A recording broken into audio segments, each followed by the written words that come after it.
Let's go to the DB room though, and I'm going to split it by corners and safeties because it, at least early in camp, and this is something Cignetti does where he takes the guy who knows the most about whether it's the offense or the defense, and that's the person who's typically going to start at least initially. And so I think, and we didn't get complete confirmation, but it was my, I guess, hypothesis or my guess that Hollywood Bell was the number one, was cornerback one across from Jamari Sharp in the first practice. Now we saw some videos from later practices where it looks like AJ Harris is now like fully like gotten himself into that role. And so, Jamie, I'll ask you first, is there some sort of, I guess, quote unquote, real competition for that cornerback slot across from Jamari Sharp, or is this kind of AJ Harris's position to lose? I actually do think that there is. So my take on the situation, at least from where I sit and from what I've heard from people that were there, that have been at practices, is that, Gandy was definitely getting run with the one. I don't think Ryland Gandy stays at IU if he doesn't think that he's got a shot to play. I know that obviously AJ Harris has the accolades and the 5-star or whatever he was, like close to 5-star guy. But the truth of the matter is, like, he wasn't that good last year, and it might have been the scheme at Penn State. Like, he wasn't really a press man guy. That's probably one of the reasons that they sold him on IU, is coming in and playing more zone, because he was really good when he was at Penn State with Tom Allen, who plays much more hybrid, like zone type concepts. So Sharp, definitely starter going into camp. And then I did hear about with Bell and Williams. I did hear that, like, those guys, they're being used more as like traditional slot corner type. So I do think that, like, yes, you saw them with the ones, and I think it's because I don't know how I think one of the things that IU does, and I think Brad talked about this, they're going to be super multiple on defense. It's going to give them a ton of like flexibility of what they can do. We saw that last year with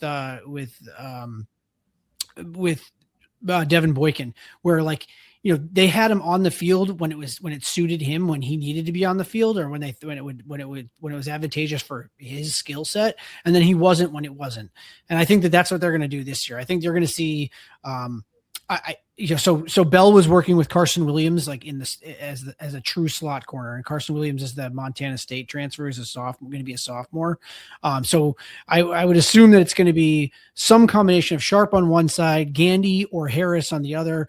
Maybe it'll be Harris. I still think that Gandy, he played pretty well last year, I thought, when he was actually on the field. And then they're going to have the core. They're all on my 2 deep, because I think that all those guys are going to either play or get playing time based on how they perceive the other team. So if you're playing Iowa, you're probably going to run more 3 linebacker sets, and then you only have 2 corners. But if you're playing, some teams that spread it out, I don't know what North Texas runs now that they have a different coach, but that might be okay. Well, we need 3 corners on the field, and we need a true slot corner. So I think they're going to be super multiple. I think it's going to be similar to last year, but I also think that they have, Pons was, I thought I use best player, but it's on defense. But I also think that, like, you added Harris, who was a former 5-star, played at Penn State for multiple years. You have Gandy, who started at Pitt, who played pretty well when he came in against Iowa last year. And then, Jamari Sharp obviously made the interception. I think I just talked about him, but Jamari Sharp made the interception, the sealing of the national championship. And then you have Carson Williams from Montana State, and they won did they win the D1AA national title? Yeah, he was like a starter for them. So, and I know, I have known since last year, because you don't get number 3 if you're Hollywood Bell, if they don't see you as a guy that's going to play. And he didn't redshirt. He was one of the couple guys that didn't redshirt. So he's another guy that I think that I really truly think that they have 5 guys that, I don't think that they're going to be like, hey, let's just sit Jamari Sharp to play Carson Williams or Jalen Bell. But I think that in the event that one of those guys goes down, they have multiple guys that can step right in and kind of take the reins. Brad. Yeah, I think Jamie hit on a lot of points that I stand on when it comes to the corner room. I think Gandy, Harris, Sharp, being seniors, tenured, been there, done that. Like, AJ Harris coming to more of a scheme fit, had a struggle last year, planned on being in this upcoming draft, is in Bloomington, training, getting better at Cignetti rehab, as I like to call it. with Gandy being so serviceable when Pons went down for the Iowa game, and really not really missing a beat there. Those three are in, I think, a full-on competition that I think will just go on throughout the entire season, to be honest. Like, I think it's going to be hard to just not play one of them, and I think you're going to see all of them on the field at a given point. I think Bell, like you said, if one of those guys goes down, Bell, Carson Williams, even Zachary Smith, who's also working in those slot roles, who I loved on film when he was coming out, are also very serviceable to come in as depth pieces. We'll love to see those guys get involved on special teams. Like I've talked about how good our specialists are, and what's amazing about it is that we don't necessarily need. I think it's cool that we played a lot of starters on special teams, but I don't know if that was necessarily out of like that's how we do things. I think it was more so out of necessity. Like we have to play our starters. We don't have this. A lot of our third, fourth string guys are like year one guys. So they're not ready to be on the field yet. And I think you have guys like a Bell and a Carson Williams that can play gunner now and like make plays in other ways and impact the game using their talent. And as we know, like Bones being a former special teams guy and Duke Way being a special teams guy, like those guys turn into Becker being our gunner for 2 years, turn into really good college football players on their given position in their given side of the ball once they go into the two main phases. 3-phase game, but offense, defense take up more of the snaps in a given game, right?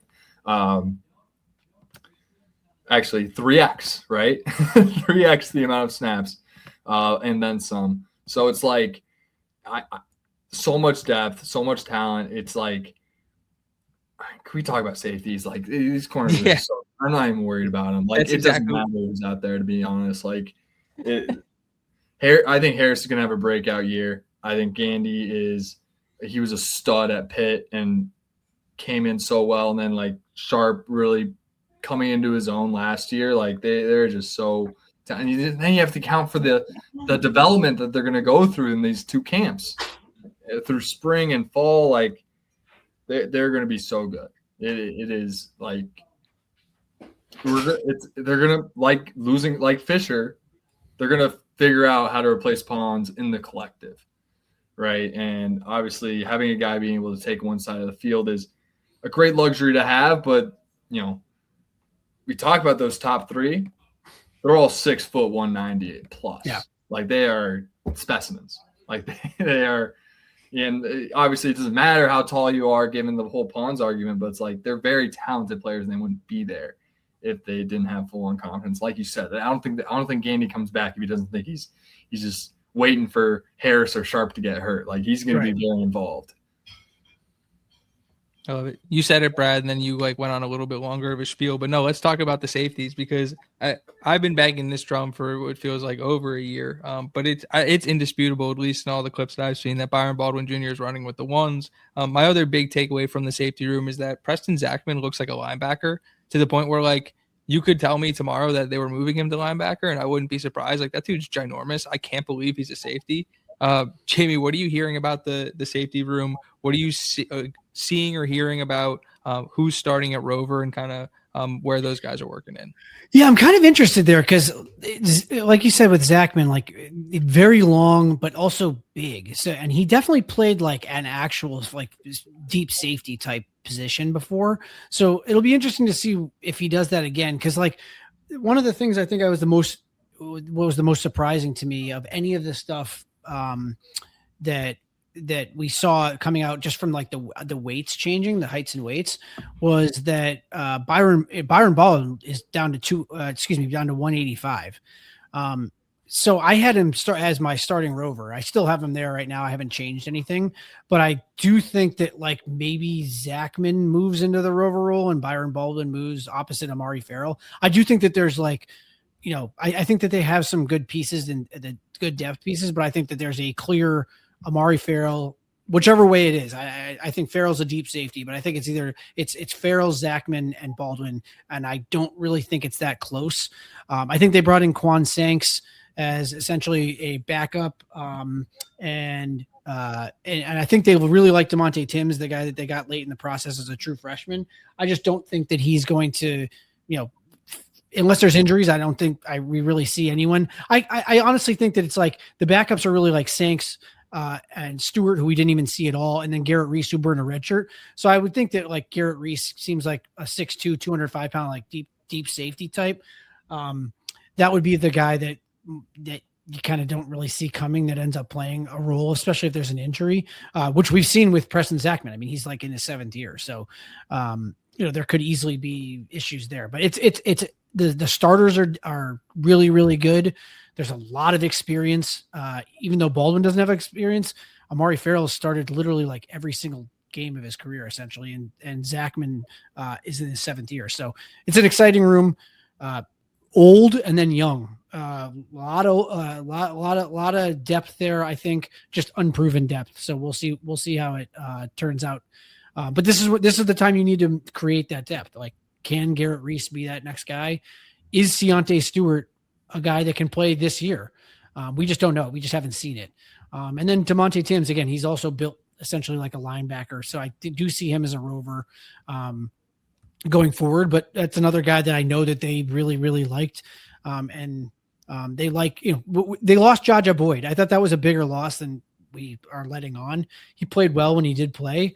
I just think that he saw the writing on the wall with Zachman, Farrell, and Baldwin, and was kind of wanting to get into I want to play football and be a starter somewhere. So good room, deep room, but unproven room. So we'll see how it goes. And again, this is, like I said, this is the time you build depth. I see the smile on your face, Brad. So what do you got? Yeah, I was just thinking like, yeah, we're sending Jaja Boyd to Colorado to get some tick, and then he's going to come back. And really how it's going to be. Same with Alberto.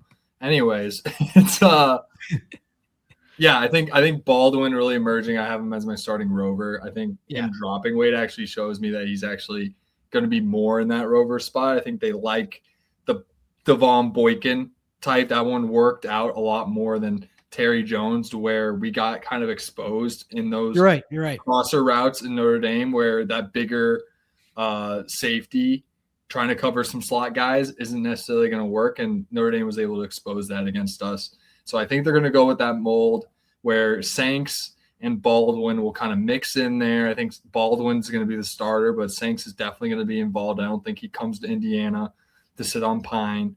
Might be taking a little Ryland Gandy route potentially and get his shot next year. But I think Baldwin, Zachman, and Farrell, like just a couple of 6'2", 205 safeties, like they're gonna kill some kids. I would hate for someone to come up the middle. I think Zachman's gonna pop someone's helmet off this year. That's my hot take. It's gonna be awesome, and they're gonna look.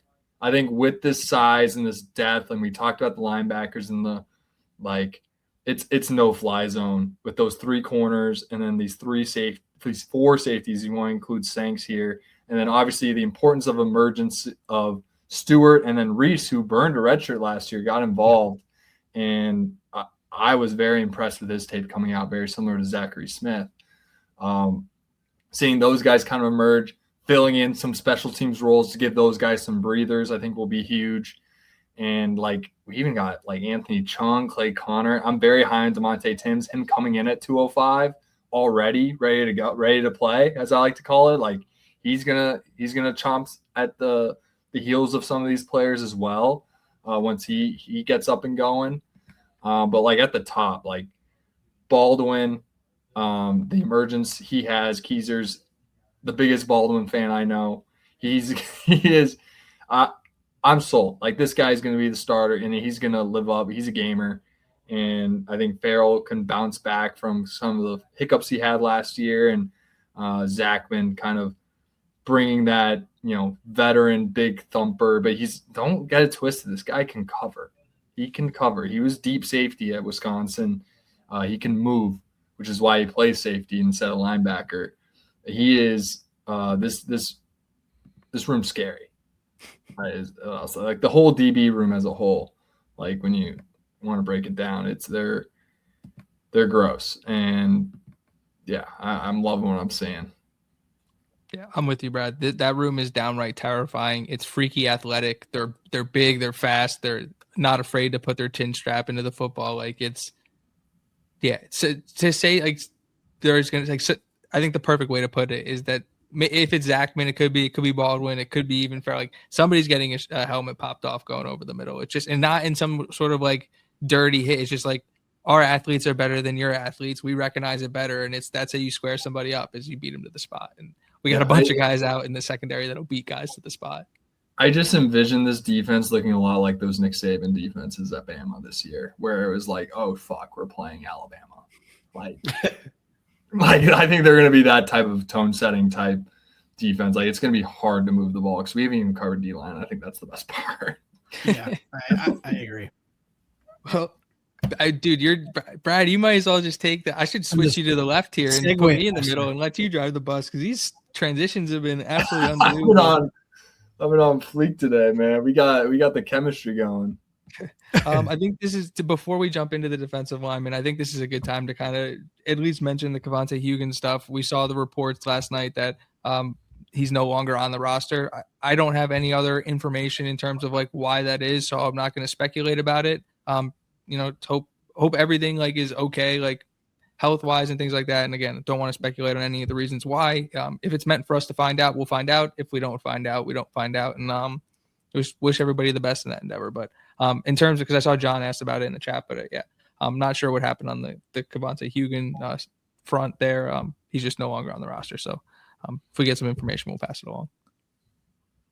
But let's talk about the defensive line because, like Brad just alluded to, it could be the most talented unit on the team in a team that has a ton of talented units. And like one of the things that has stood out to me is that obviously Daniel Ndukwe came on in a huge way after the injuries to Kellen Wyatt and Stephen Daly last year. He had 2 sacks in the Peach Bowl. Also blocked the punt in that game. It blocked the punt as a true freshman as well.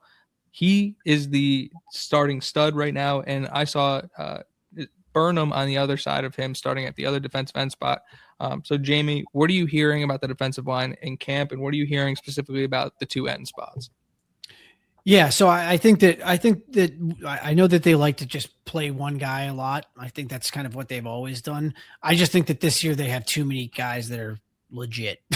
That's the only way I can say it, because I know that from the reports that I had heard that Tobi Osunsanmi, who's one of the transfers from Kansas State, is like one of the most athletic guys that people have seen at IU. He's unusual movement.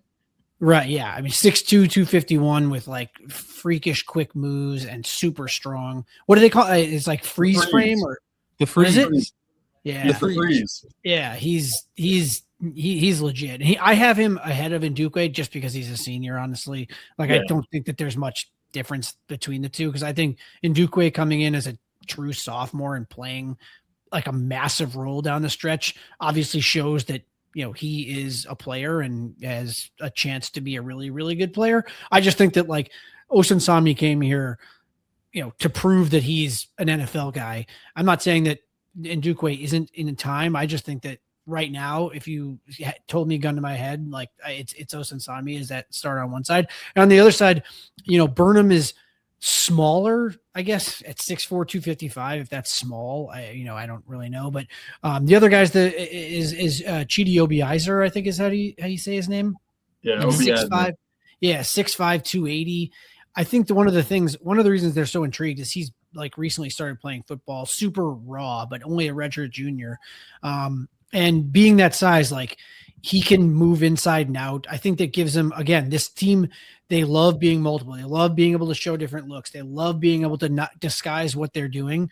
And he's just another one of those guys. So if you're you could easily run him out there, move him inside, give a break to some of the defensive linemen, move Landino over to nose tackle, give Tyree Tucker a breather or whatever. I just think that this is the deepest defensive line room that's ever, I mean, by far at IU. I don't think it's even close. I think these guys are there's a lot of draftable players here, and a couple of them aren't even going to start. So that's how I feel about, especially at the end. So And then I did want to mention, I do have Quentin Clark stuck around. He's in a redshirt sophomore. They moved him to defensive end. I don't think he sticks around if he's just not going to either. I don't know. I don't know if he's going to. That's how I'm seeing it. Yeah, I just some of these guys, like, I don't see why they would have stuck around. Obviously, they're getting a payday, but I don't think that they would have stuck around if there was if they were just going to be, not really having a role, I guess is how I would say it. So yeah, awesome room. Brad, I'm being attacked by my cat here. It's crazy.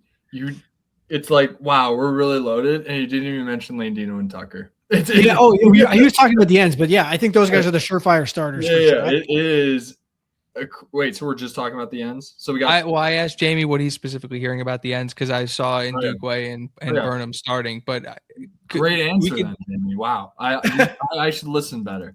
Yeah, Burnham, Obiazer, the Freeze, and Dukeway, all studs, all potential combine invites. Like, I know these guys are impressive. Like, I could see, like, it's nice having Obiazer and Dukeway being juniors this year. Wink, wink. Yeah. And very nice for the future. And then, you have Landino. They brought in Yelly, and they even have Tyreek Tucker, who's going to be the captain of this whole thing. Insane room. What I'm most fascinated about for spring is kind of the emergences of other guys on this D-line. Like you mentioned, Quentin Clark. Tyrone Burris was getting tick toward the end of the season there. Like, legit playing time, and didn't even burn a red shirt doing it. Played a lot in that Purdue game. They had a lot of. They obviously had a lot of injuries, and I thought that he's a guy I'm going to move on to my two deep as like the third guy behind Obiazer and Burnham. But yeah, go ahead. I just wanted to mention that because I do think that he's like in that mix. Yeah, sure. It's like there's so many options, like 3-4 deep, like Ronell Johnson, the true freshman out of Missouri. He's like people have been talking about him for sure.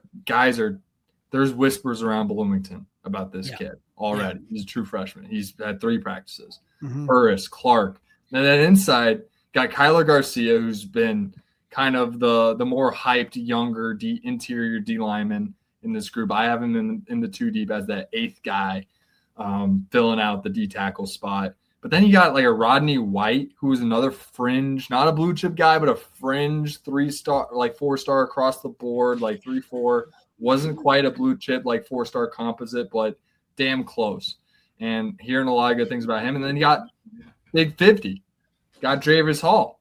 Like, he's around. Like, what can these guys show me to where, like, how deep is this room? Because the top is elite. The 3 deep, the 4 deep, it's getting scary in terms of like they might not have to go portal hunting too often. Yeah, Tristan Abrams, a guy who I know Jamie loves, who nobody's even mentioned yet, who looks absolutely massive to start this year as well. Yeah, he was one of my. He's got like my favorite defensive end huddle tape of anyone that's committed to IU out of high school. And Michigan tried to grab him, and there was a lot of talk that Michigan was going to get him, and they didn't get him. And again, another guy that he's stuck around, not that like he wouldn't have, I guess, because he was a true freshman last year, but he's up to 236 pounds and he's 6'3". His pass rush moves in high school. And again, sometimes it's hard. You always have to the competition caveat, because you don't know, like with Andrew Barker for a tight end, like he was playing at a small school in Indiana, and it was, they're running the option. He's just destroying little kids, essentially, it seemed like. But like Abram was playing, I think he's from St. Louis. Abrams from St. Louis, like he was not playing, and it was not like a joke of a league or something like that where he was. But I mean, he was, and just the ability to get around the edge. So that's a guy you never know. I mean, he's a guy that could he step up? I wouldn't be shocked. Do I have him 4th in my stud depth chart, like the whole depth chart? Yeah, but like, could I see him overtaking Quentin Clark? Yeah. Could I see him push for some playing time, especially early in some of these games where he's like maybe the first guy out of the, after the first 2? Yes, because he's legit.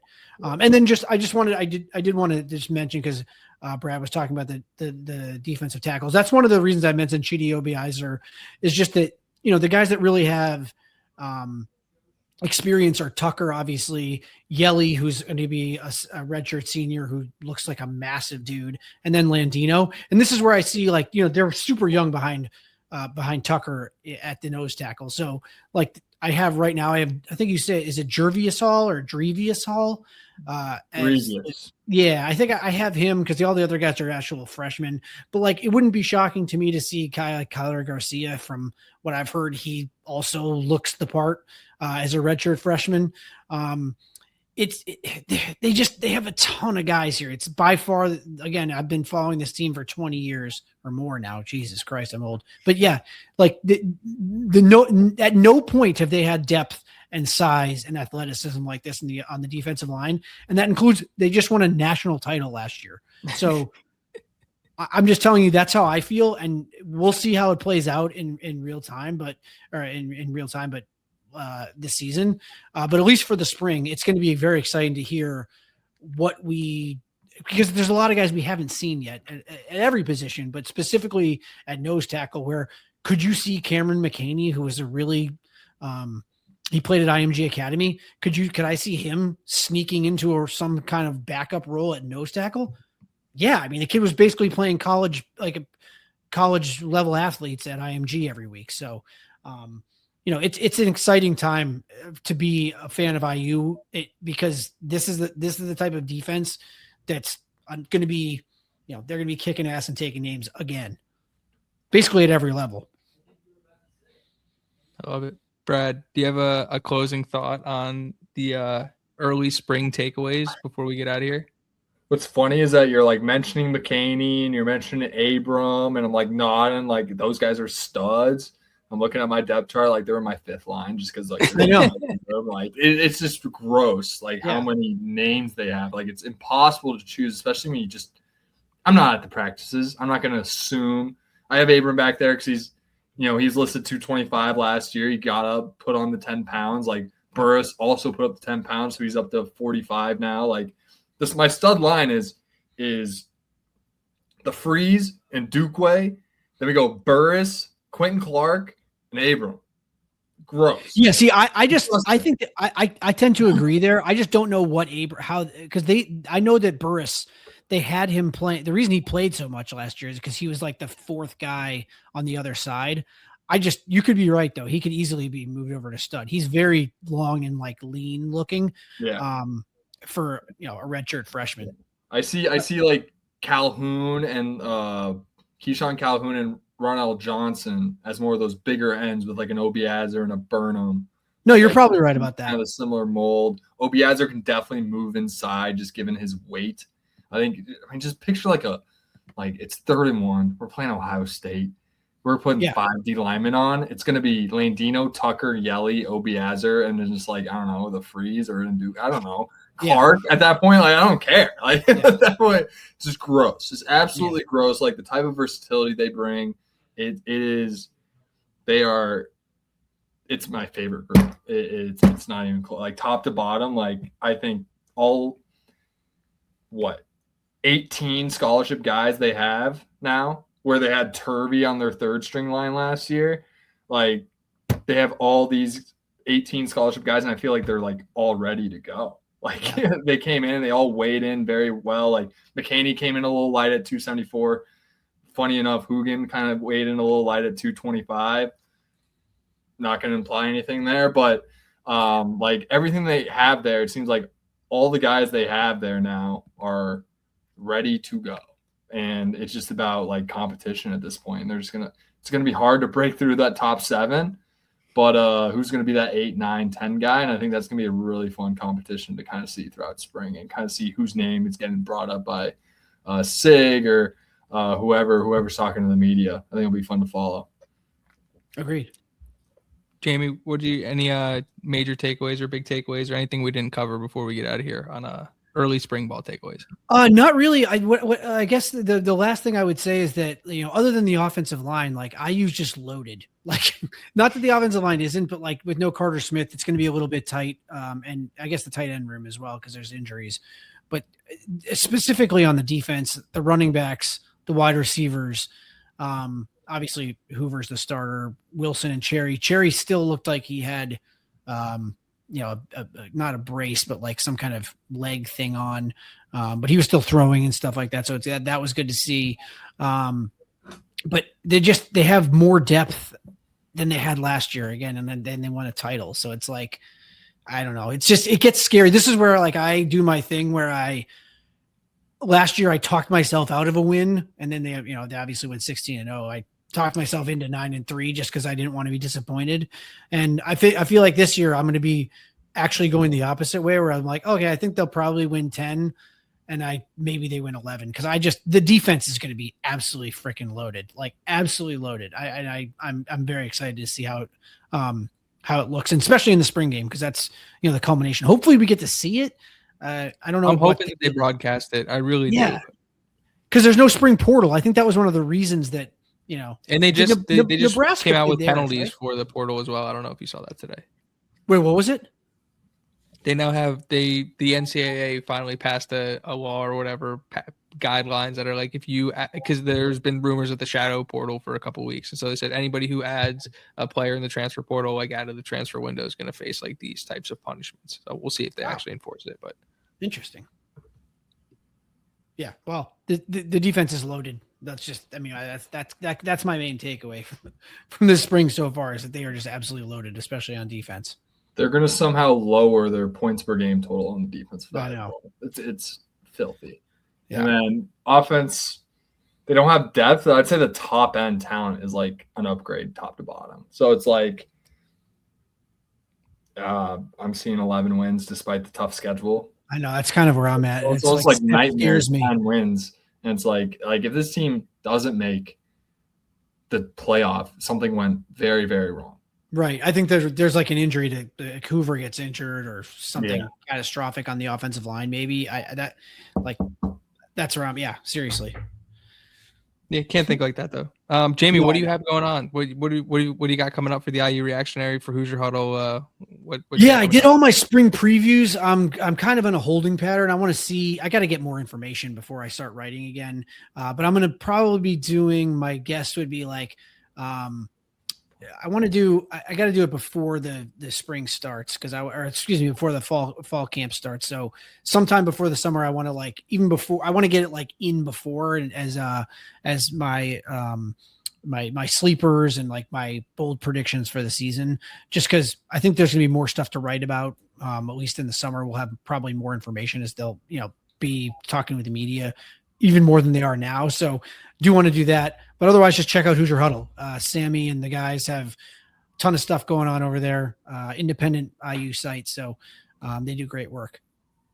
If you know us, you have to know Hoosier Huddle. But Jamie, very much appreciate you hopping on with us, talking ball, talking Hoosiers and Pro Day and spring ball and all that good stuff. Brad, what do you have coming up for the good people?